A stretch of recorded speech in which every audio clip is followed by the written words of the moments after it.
Hi, இன்னைக்கு ஒரு Deepavali recipe நம்ம பார்க்கலாம். சாக்கோ காஜு கத்லி. இதுக்கு வந்து 100 கிராம்ஸ் முந்திரி பருப்பு எடுத்து மிக்சியில் கிரைண்ட் பண்ணி வச்சுருக்கேன். இப்போ சுகர் சிரப்க்கு வந்து ஒரு டம்ளர் சர்க்கரை, ஒரு ஹாஃப் டம்ளருக்கு கொஞ்சம் கம்மியாக தண்ணி ஊற்றிக்கலாம். இப்போ இது நல்லா மிக்ஸ் பண்ணி விட்டுட்ருக்கேன். இதுக்கு ஒரு கம்பி பதம் வரணும். இப்போ இது ஒரு பதம் வந்துருச்சு. இப்போ நம்ம கேஷ்யூ பவுடர் கொஞ்சம் கொஞ்சமாக போட்டுக்கலாம்.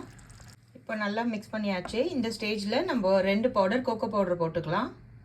கோகோ பவுடர் போட்டு நல்லா மிக்ஸ் பண்ணிட்டேன். ஃபஸ்ட்டு ஒரு ஸ்பூன் கீ போட்டுக்கிறேன். ஸோ இப்போ 2 ஸ்பூன் கீ போட்டேன்.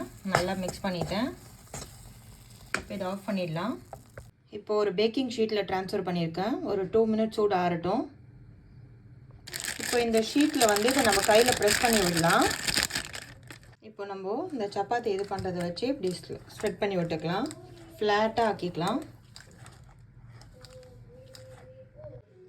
ஃபஸ்ட்டு இந்த மாதிரி ஸ்ட்ரெயிட்டாக லைன் போட்டுக்கலாம். இப்போது இந்த சைட்லேருந்து லைன் போட்டு வரலாம். ஃபஸ்ட்டு ஸ்ட்ரெயிட்டாக போட்டோம். இப்போ சைடாக லைன் போட்டுட்டு வரலாம்.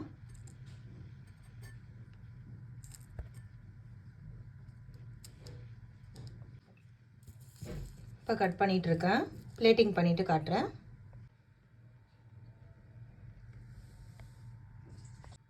Choco kaju katli ready. எப்படி வந்திருக்குன்னு பாருங்கள் நீங்களே. சூப்பராக சாஃப்டாக இருக்குது. நீங்களும் இந்த தீபாவளிக்கு ட்ரை பண்ணுங்கள். Thank you so much.